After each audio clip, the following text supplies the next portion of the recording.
This is a portrait of a country called America, which prides itself on freedom.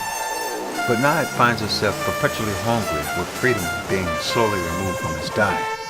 And to rationalize that their world is okay, they just say USA.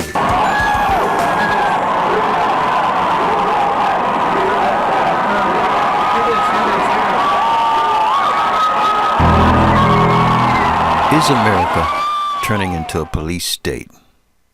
Have we been taken over by a foreign entity under stealth?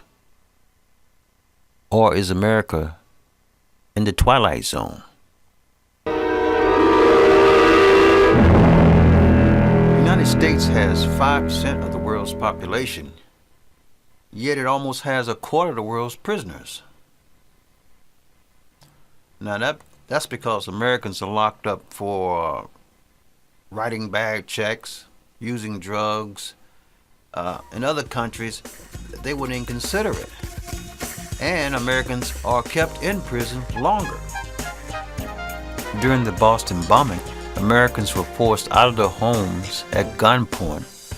They had 9,000 cops looking for 2 teenagers. Ridiculous. But we'll get back to Boston bombing later.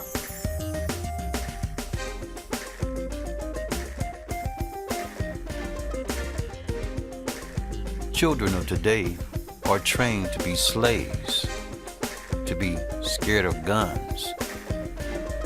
Mind games are played on them. The next clips clearly illustrate this. Off the top of it, and it kind of looked like a gun, but it wasn't.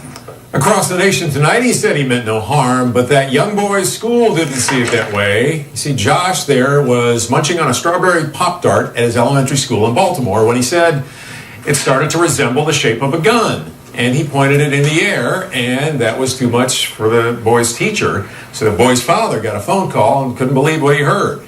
And she said that they had to suspend Josh for 2 days because he used his breakfast pastry and fashioned it as a gun. Josh says he was trying to turn his Pop-Tart into a mountain lion, not a gun. School officials are being tight-lipped about the whole thing, citing privacy concerns. The boy, by the way, is expected to be allowed back to class later this week. Called to tell him their daughter, my baby girl, was getting expelled from her elementary school. Thought she was kidding at first. McKinney's 6-year-old daughter, Naomi, brought a toy gun to school. Not much bigger than this one. The toy she brought was broken and even held together by duct tape. School called to say she was acting out. He went to pick her up, and instead he found at the police station. She was shackled. I mean, this is a 7-year-old, 8, barely made 8. I mean, and to me, I feel like that was above and beyond. Well, the police department says it had no choice in that case because it was, quote, necessary to protect her by restraining her. But her uncle is now homeschooling her. 20th, Rodney was involved in a, quote, serious incident in which he threatened to shoot a student. Did you ever do that? No!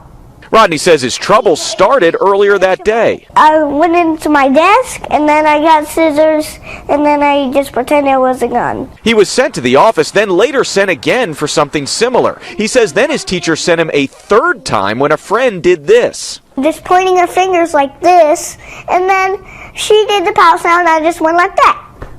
And then I got sent to the office again.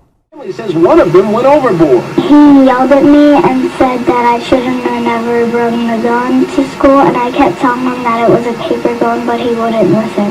Why did he threaten my daughter? Why did you stand over my daughter and tell her that you should call the cops on her? You can be arrested. Why were you trying to scare her? This is the dimension of imagination. It is an area which we call the Twilight Zone.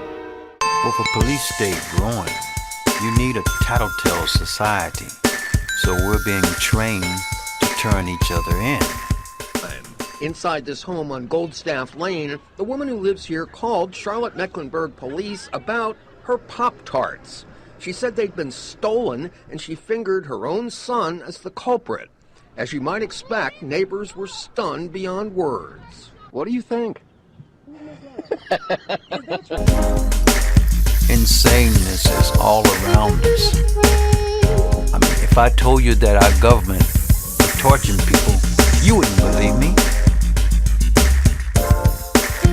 has found it indisputable, in their words, that the United States has engaged in the practice of torture since 9/11. They say the highest officials in our country bear responsibility and share responsibility for it.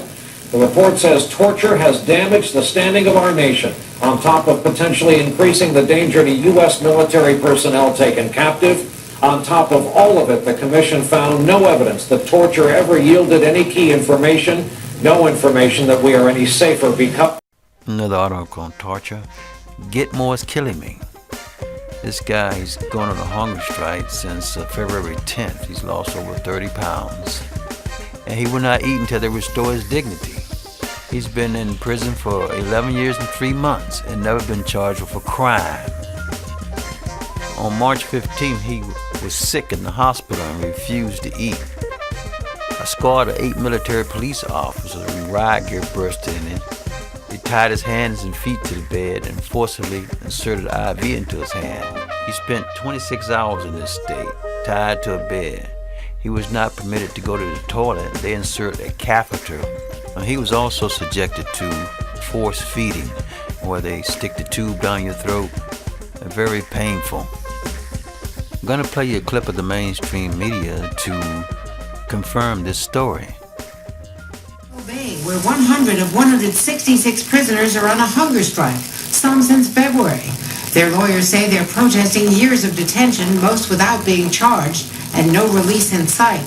Extra doctors and nurses arrived today to help force feed 21 of the detainees.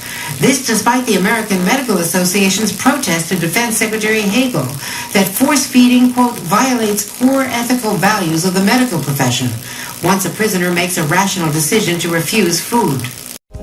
Force feeding is torture. Well, heck, the next thing we hear is what? The U.S. Army going to attack the American people? U.S. Army labels evangelical Christians and Catholics as religious extremists. Well, we decided to take a closer look behind that headline. What we're looking for right now is a suspect consistent with the description of suspect number 2. We're asking people to shelter in place, in other words, to stay indoors with their doors locked and not to open the door for anyone other than a properly identified law enforcement officer.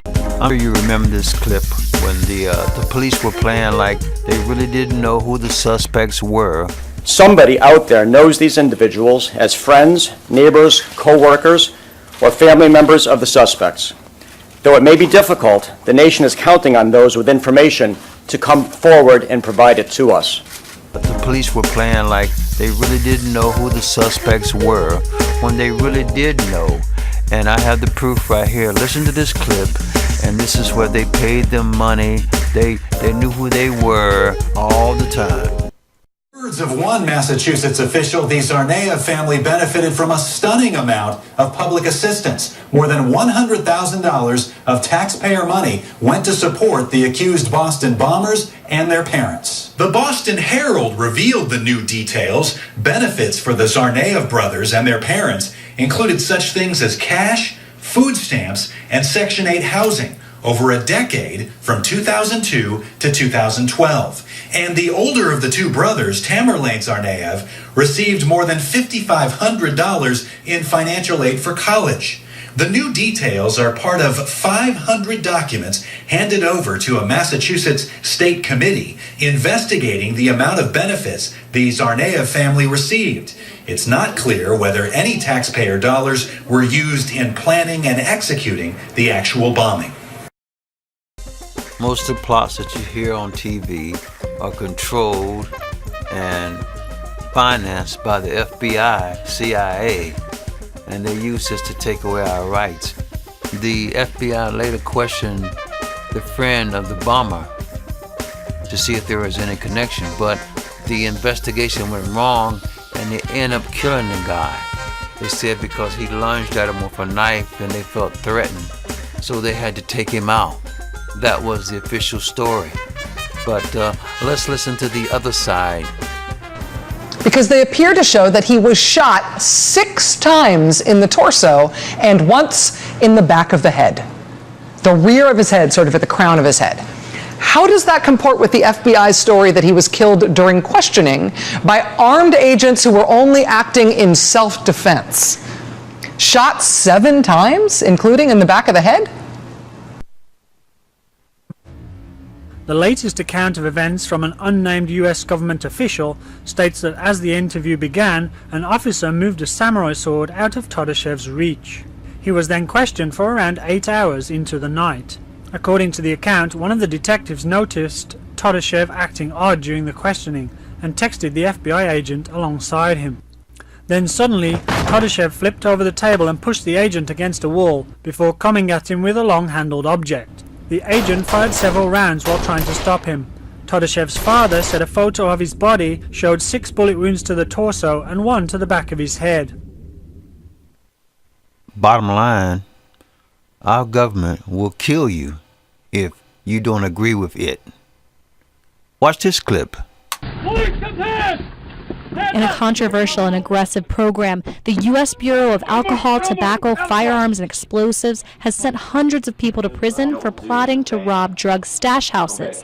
There's only one catch. There are no drugs. The stash houses do not exist. The ATF stings work like this. Undercover agents and informants offer their targets the chance to steal hundreds of thousands of dollars worth of drugs from a stash house. They plan the job together. The lore is simple. We can make 30,000 cash on rocks. Yeah. Their plans are brutal. When the we'll roll them up, and then we'll just take those hands out. You want to get rid of them, get rid of them too. You know what I'm saying? That's what I do. Dude, this isn't like Chicago. We got buried people. You guys out here, man, it's desert. Shit. Real people out in the middle of nowhere. But when the targets show up to commit the robbery, agents are waiting. Hello? Hello? Yeah, what's going on?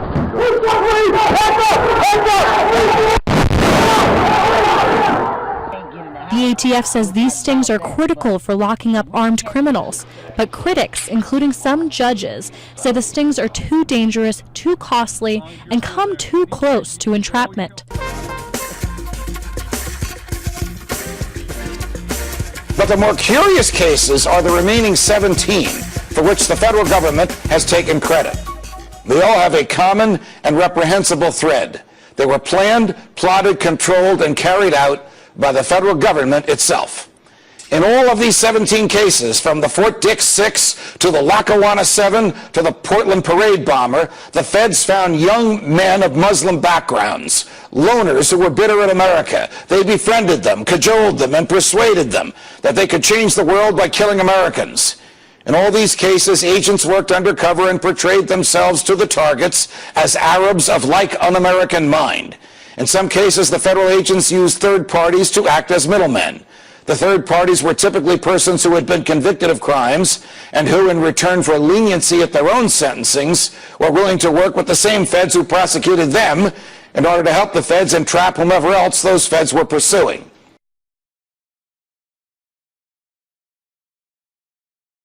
USSR, 61,911,000 people killed. Hitler's Germany, nearly 21 million people killed. Japan's imperialism, nearly 6 million people killed.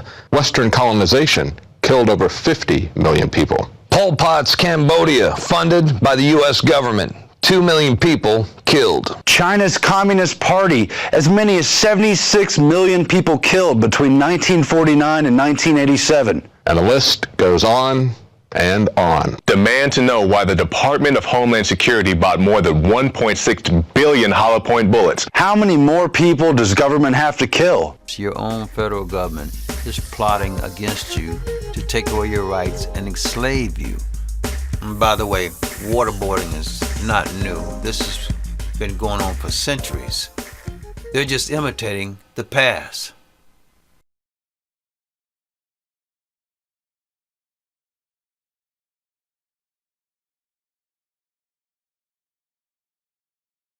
Zap incoming missiles, disrupt global communications, and engineer the weather. And ready? There's one more. Some people believe the technology being tested here could be used for sinister projects involving humans. Radio waves messing around with people's brain waves. And guess what? The military denies this one too. Man is on a quest to play God, to control the weather and use it as a weapon. Lightning, torrential rains, hurricanes, targeted at the enemy. The ultimate war is if you never have to fire a round and nobody ever knew you launched the fight. Is it possible there have already been attacks using weather weapons? Some people believe that Katrina was weather warfare at its most potent. But how do we get from understanding extreme weather to making it do our bidding? Earthquakes, tidal waves, those become the future of warfare. This series investigates how the impossible is becoming possible and what it might mean in the future.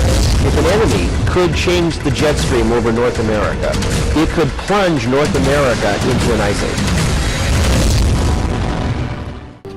And Venezuelan leader Hugo Chavez has once again accused the United States of playing God.